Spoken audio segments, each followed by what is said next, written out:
Le 12h sur la radio. Madame, monsieur, bonjour et bienvenue dans le cadre de ce grand format de la rédaction centrale de DFM Radio, une co-présentation de Saline Dolo et de moi-même Marlyse, Nathalie DJOUMGOUE.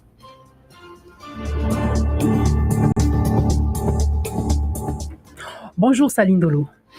Good afternoon, Marlyse, Nathalie DJOUMGOUE. Good afternoon to listeners of DFM, and here our top stories.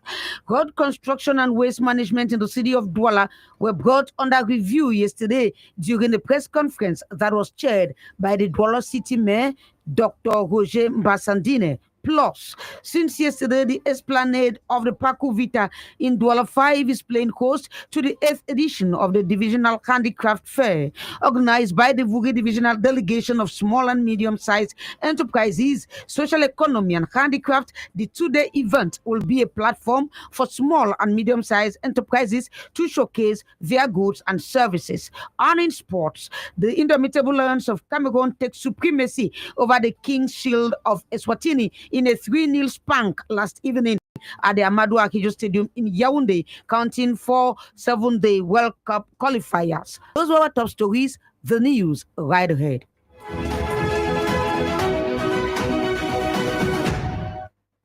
Bien le bonjour, madame, monsieur, et bienvenue une fois encore sur DFM Radio. DFM Radio qui émet en modulation de fréquence sur les 103.9 MHz de leur bande FM. C'est le 12h et nous parlons dans le cadre de ce journal, bien sûr, de cette campagne cacaoyère. La caravane de paiement de la prime de qualité cacao a marqué une étape en fou jeudi sous la présidence du ministre du Commerce. Le département de la Mefoua-Famba qui a donc bénéficié de 42,5 millions de francs CFA en reconnaissance de la qualité de sa production. Cette enveloppe s'ajoute aux 16 milliards de francs CFA déjà versés aux producteurs au titre de la campagne 2024-2025. Le ministre aura salué le plaidoyer du chef de l'État et puis aura également émis un appel à l'endroit des jeunes pour ce qui est justement de prendre la relève pour ce qui est de l'activation ou alors de la participation des jeunes pour ce qui est de cette activité liée à la cacaoculture au Cameroun. Je vous propose d'écouter Luc Magloire Balga-Tangana, ministre du Commerce. La force productrice, à l'évidence, est vieillissante. Cette activité, qui est une activité prospère, ne peut continuer que pour autant que la relève est assurée. Et la relève ne pourra être assurée que par les jeunes. Et les jeunes peuvent s'adonner à ce travail du cacao. Ils peuvent d'autant s'adonner que c'est particulièrement rémunérateur. Le producteur de cacao au Cameroun aujourd'hui ne raisonne plus en termes de centaines de milliers de francs. Son unité de compte est le million. On commence à 1 million en montant. Donc c'est une activité bonne pour les jeunes. Et la politique du gouvernement est de ne pas se contenter simplement de vendre la fève, mais d'être en mesure aussi de lui donner une valeur ajoutée, de passer à la phase industrielle, ce qu'on appelle la transformation structurelle de l'économie. Donc les jeunes peuvent être et agriculteurs et industriels en même temps. Et véritablement, c'est un message qui vient du fond du cœur. Aux jeunes de ces départements de la Mefoua-Famba, aux jeunes du Cameroun, il n'y a pas lieu d'hésiter un seul instant à se lancer dans une activité aussi lucrative.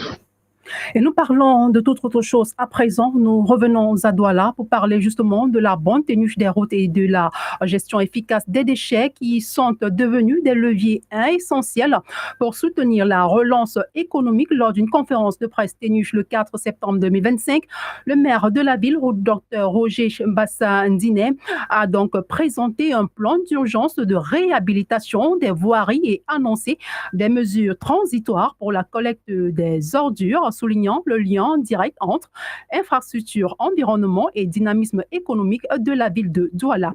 La marche pour le développement économique de la ville, on en parle avec vous, Christian Ekwala.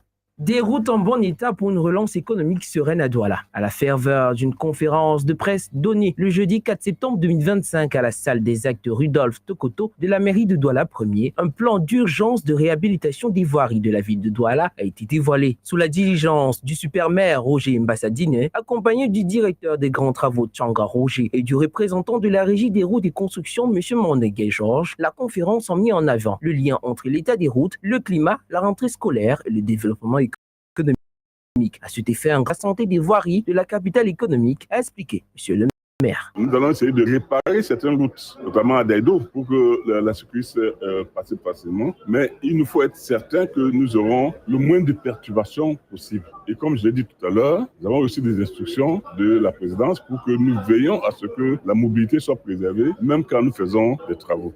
Un autre axe économique fut également abordé, celui de la rentabilisation des déchets. L'assistance a pu apprendre l'existence de pourparlers entre les autorités communales et une entreprise de la place. Les discussions sont en cours avec une entreprise qui a été présélectionnée. Nous avons déjà signé un protocole d'accord. Vous savez que quand vous avez choisi une entreprise, vous signez un protocole d'accord qui vous donne un délai 6 mois, 8 mois pour terminer les discussions. Si vous ne les terminez pas au bout de ce délai-là, vous pouvez engager des discussions avec la deuxième entreprise. Donc c'est ce que nous avons fait. Nous avons signé un protocole d'accord avec une entreprise qui donne l'exclusivité de discussion avec cette entreprise pendant 6 à 8 mois. Également confirmé la fin du contrat entre la communauté urbaine de Douala et Isakam. En attendant une solution définitive, une enveloppe d'urgence de 200 millions de francs CFA sera allouée à chaque mairie de commune pour assurer la collecte des ordures. Ce montant n'est qu'une première enveloppe, a rappelé le maire qui plaide pour une réforme du système de passation des marchés mieux adapté aux collectivités territoriales décentralisées. De quoi nourrir donc un espoir prudent au sortir des échanges.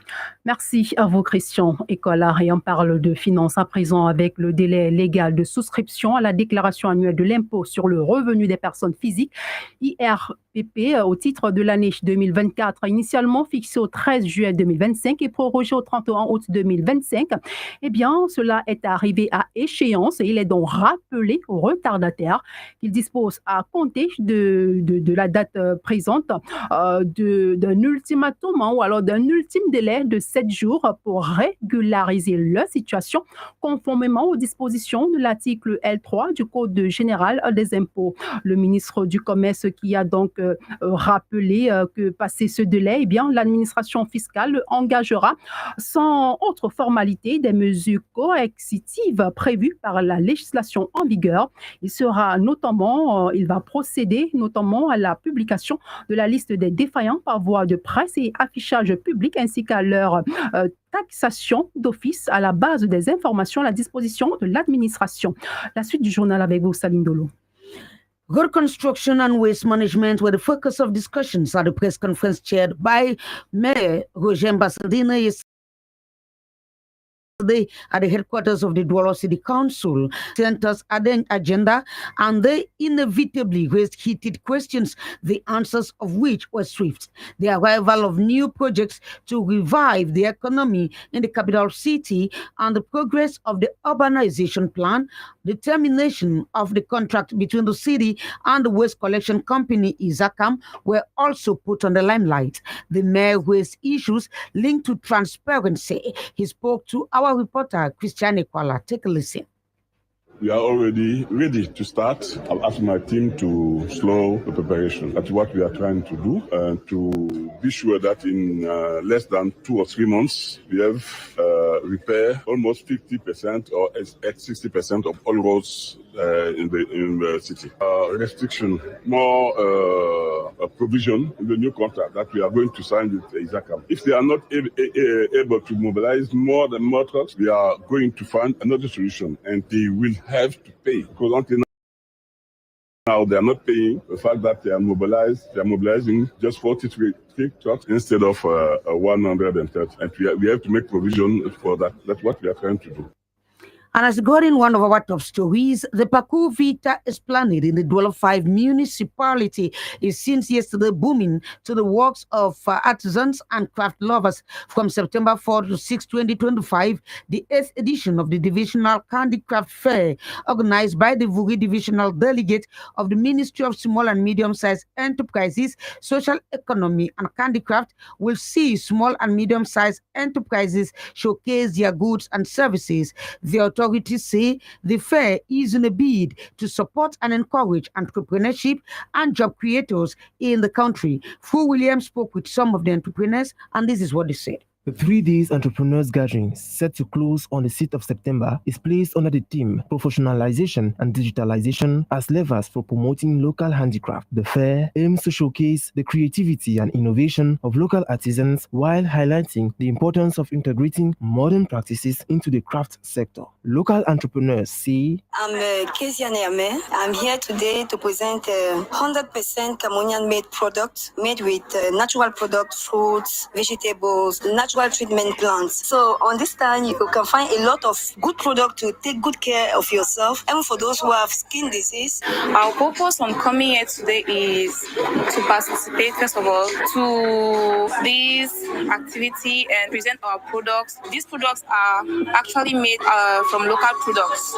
By focusing on professionalization, organizers hope to encourage artisans to adopt more structured business approaches, making their work competitive not only locally but also on the international market. The patronage of the Senior Divisional Officer of Wuri, and in collaboration with Mvogo Siliak Marie, the Senior Divisional Officer of the Wuri Division. I'm very, very impressed by what I have seen. I will seize this opportunity in order to congratulate Mrs.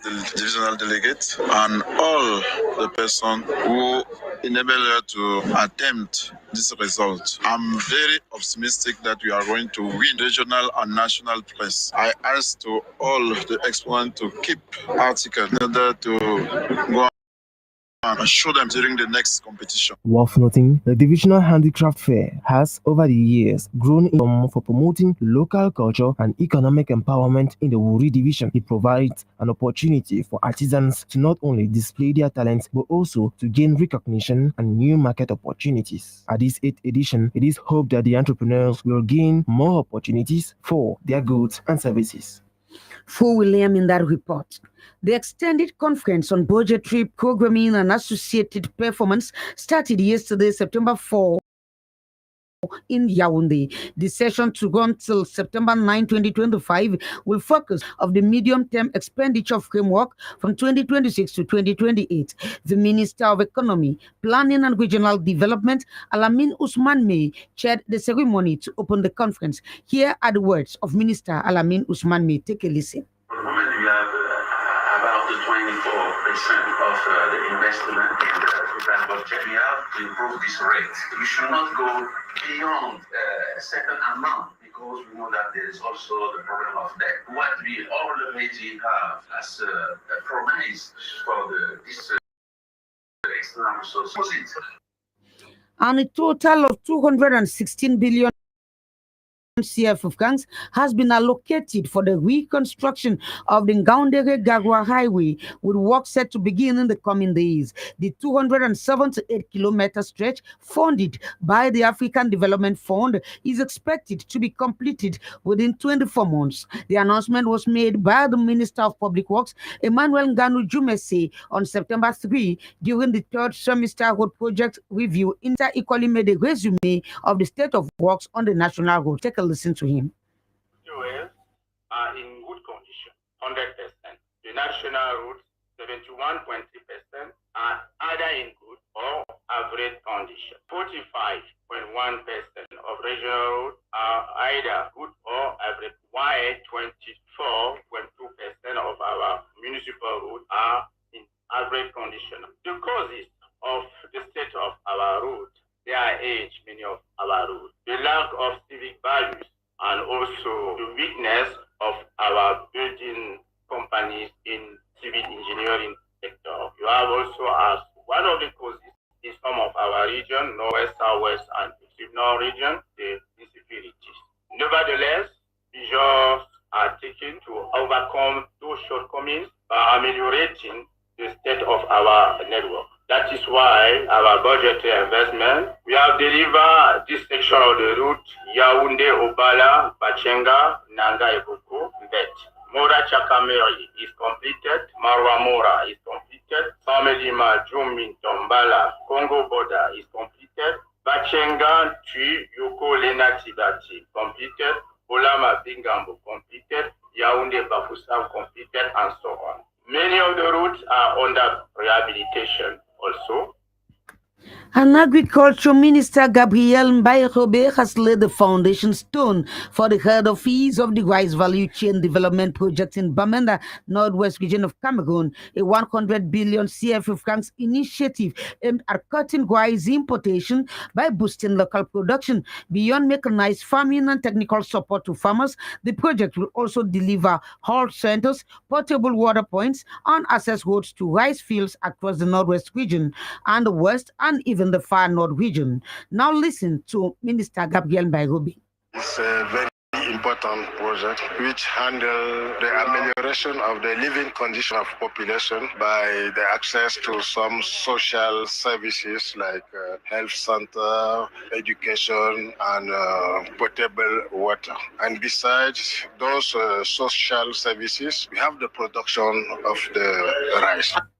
And a participatory review and validation workshop on the draft law on livestock farming in Cameroon is being held in Yaoundé since yesterday and chaired by the Minister of Livestock, Fisheries and Animal Industries, Dr. Tiger. This meeting is under the theme towards modern and inclusive legislation for livestock farming in Cameroon. The overall objective of this workshop is to bring consistency to the draft law governing livestock farming in order to provide the subsector with appropriate legislation to regulate the activity and ensure its sustainable development. And in diplomacy, the new French ambassador to Cameroon, His Excellency Sylvain Reki, yesterday presented letters of credence to Cameroon's Minister of External Relations, Lejeune Belambela, as he replaces His Excellency Thierry Marchand, who just came to the end of his diplomatic mission. Meantime, the United States ambassador to Cameroon, Christopher John Lamora, was received in audience by Minister Delegate to the Minister of External Relations in charge of cooperation with the Commonwealth, Felix Mbayu. The two men State Department report on the human rights situation in Cameroon, and Christopher John Lamora had this to say. Take a listen to him.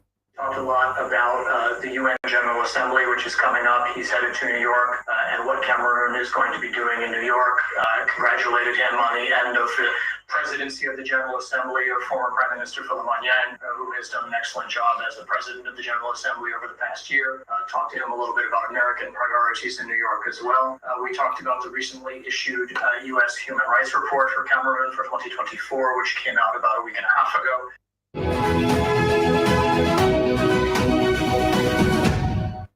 12h18, Madame, Monsieur, vous êtes à l'écoute du 12h sur DFM Radio qui émet sur les 103.9 MHz de la bande FM. Dans quelques 72 heures, le train de la rentrée scolaire 2025-2026 quittera la gare. C'est donc le branle-bas au sein des familles où parents et élèves suivent des préparatifs tardifs qui traduisent les difficultés financières que traversent plusieurs entre attente de salaire, recours aux tontines et autres stratagèmes. Les parents sont au four au moulin pour ne point rater le top départ fixé pour lundi prochain. On les écoute. Pour le renseignement, la classe de 4e, vous mettre mon enfant cette année. Ils m'ont donné le prospectus, ils m'ont dit la pension c'est 100 000, l'inscription 40 000, la tenue au fait. Alors la seconde STT, c'est une nouvelle. Si elle est ici, elle aura tout ce qu'il faut pour exceller dans son métier plus tard. Maintenant la pension est 140 000 francs. Les rentrées financières, c'était un peu compliqué. Mais néanmoins, nous sommes prêts pour la rentrée scolaire. Dès la journée de demain, nous allons aller pour faire nos inscriptions et puis acheter des tenues. Cette année était très difficile par rapport aux autres années. Par la grâce de Dieu, j'ai pu acheter tout ce qui concerne les fournitures d'ici. Lundi ou samedi, je vais inscrire les enfants et profiter pour payer les premières tranches également. Je m'appelle Charly, je vais à classe tout. Je suis contente de reprendre l'école lundi. J'ai déjà préparé mon sac. Je vais me coiffer dimanche après l'église. Région du Nord, la rentrée scolaire est envisagée sous le prisme de l'excellence, de la transformation du système éducatif, ce qui nécessite d'améliorer la qualité, l'équité et l'inclusion au sein des établissements. Une sectorielle qui aura donc le mérite de dresser le bilan de l'année précédente et jeter les bases pour la nouvelle année scolaire. Autour du maître de séance, à savoir le gouverneur Jean Abatéidi, les différents acteurs des enseignements secondaires ont salué les prouesses réalisées dans cette partie du pays défis, de même que l'introduction de l'intelligence artificielle dans la stratégie pédagogique des enseignants qui se veut donc un gage de réussite. Les défis étant de rompre avec l'inadéquation entre la formation et l'emploi et d'éradiquer avec la déviance juvénile. Écoutons tour à tour le gouverneur du Nord, Jean Abatédi, et à sa suite, Boussa Benjamin, délégué régional des enseignements secondaires dans la région du Nord. L'éducation est le pilier essentiel pour promouvoir une culture pour tout pays en matière de qualité dans sa gestion et dans la prise en charge de sa jeunesse. Nous avons été témoins de l'amélioration des résultats dans notre région. Nous nous félicitons de cela, mais nous pensons qu'on peut faire mieux. Il faut avouer que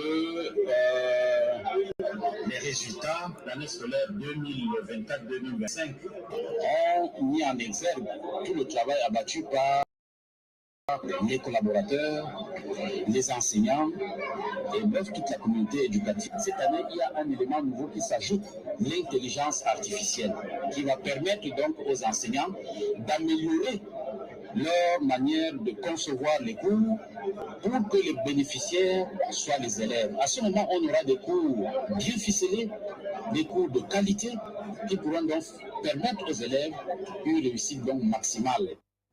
On parle de rentrée scolaire, on parle également de cette reprise des classes qui rime aussi avec achat de manuels scolaires, en plutôt timide dans les rayons de libre papeterie où les parents avaient à compte-gouttes. Si autrefois les livres couraient de par leur rareté, eh bien force est de constater que cette année, les manuels sont bel et bien disponibles, les rayons qui sont achalandés et attendent désespérément preneurs. Au rang de ces manuels, il y a un indispensable qui est le fameux sac à dos qui va être du rendez-vous pour ce qui est de cette rentrée scolaire. Allons chercher à savoir comment cela se comporte dans le marché.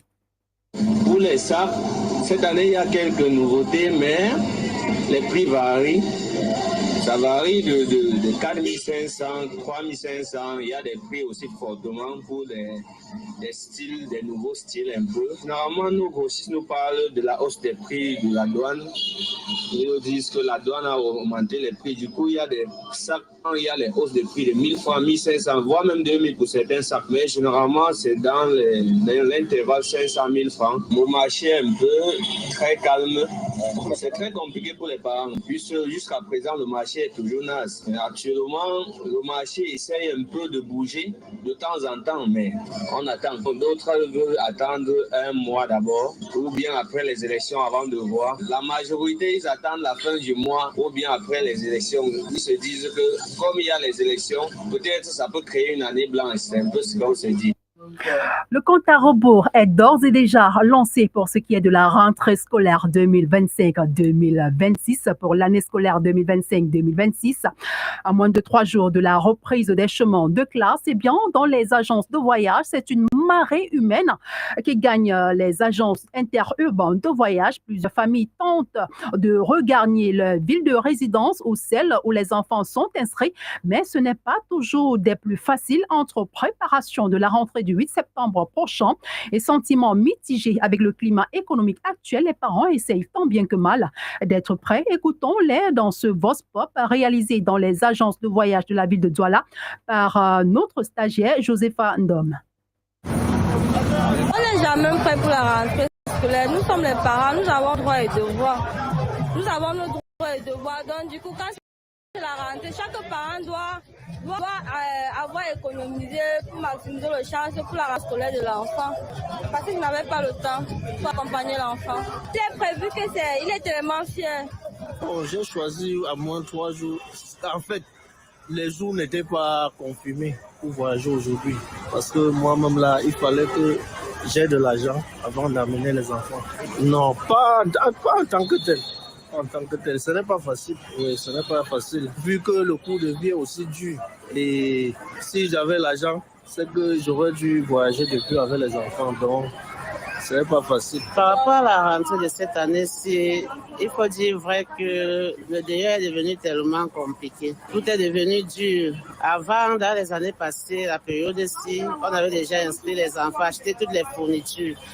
Mais avec la cherté de la vie, même l'inscription, je ne suis pas sûre que je vais pouvoir payer ça le lundi là. Parce que pour dire vrai, c'est chaud à la plus forte raison. Quand tu es même en train de te battre dans ton petit point de commerce là, on vient encore te casser. Donc du coup, c'est démoralisant quoi. Je voyage aujourd'hui parce que je suis mère d'enfants, c'est normal. Même si je n'ai pas encore l'argent pour envoyer ses enfants à l'école, ils doivent quand même partir. Ce sont les anciens élèves de cet établissement. Je ne pense pas quand même que le premier jour ou la première semaine, on va les foutre à la porte. At some 26 minutes after the top of the hour, you're still listening to the Mise Bilingue news over DFM.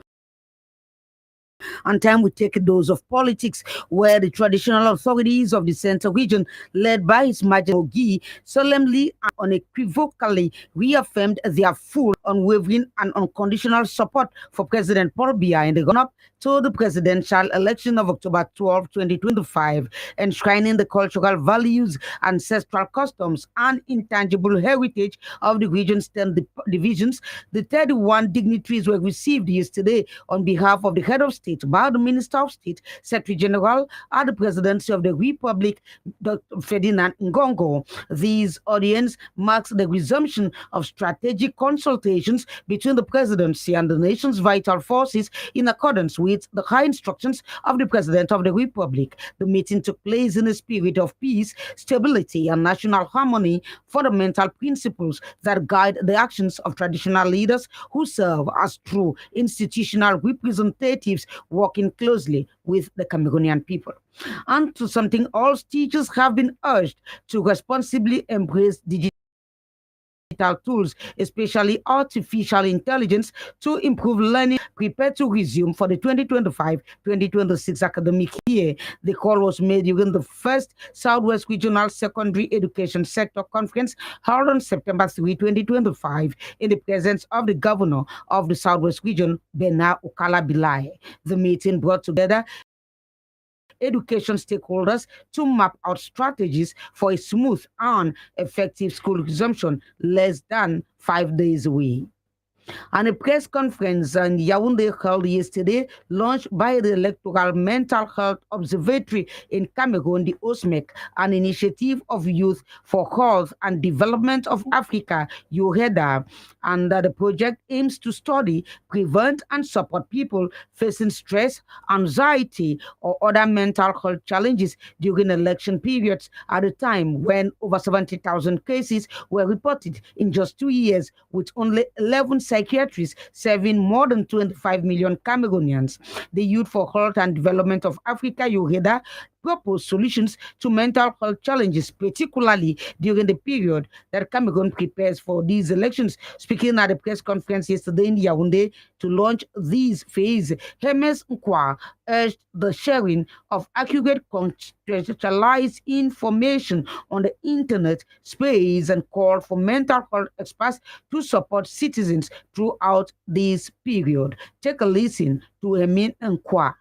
I think that mental health is always important, not just in this period, because when we talk about health is you have physical health, mental health, and social health. And especially during this period, we have a lot of stress. So it is important to have many solutions, many propositions, and we are there for this. We are here to say that the social networks, the internet, it is an opportunity for us, for the youth, for the Cameroonians, but not just to share the bad news or the bad information. And it is important to contextualize and use it to share the good information, to use the internet for our development, and to have a good health and a good mental health.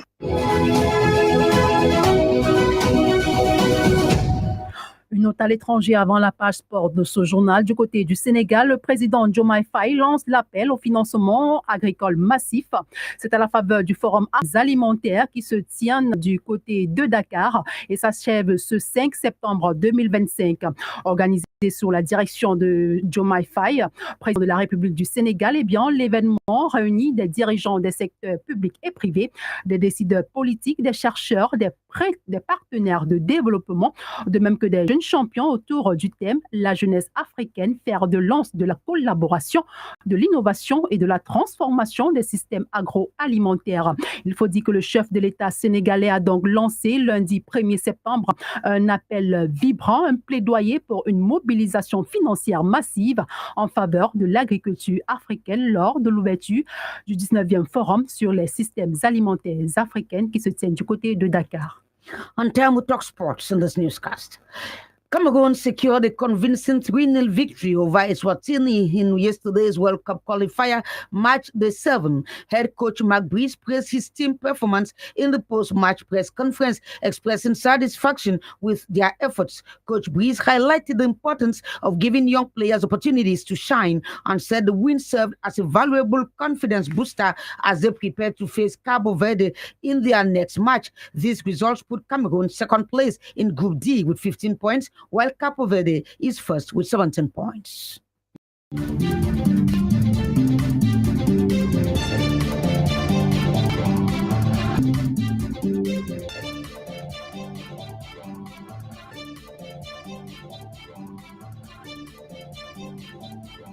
30 minutes après 12h, Madame, Monsieur, le 12h rentre en gare au nom de toutes les équipes techniques et rédactionnelles. Je vous dis, Madame, Monsieur, de votre affable attention. Merci, ne décrochez surtout pas. Les programmes de DFM se poursuivent et excellent week-end à tous.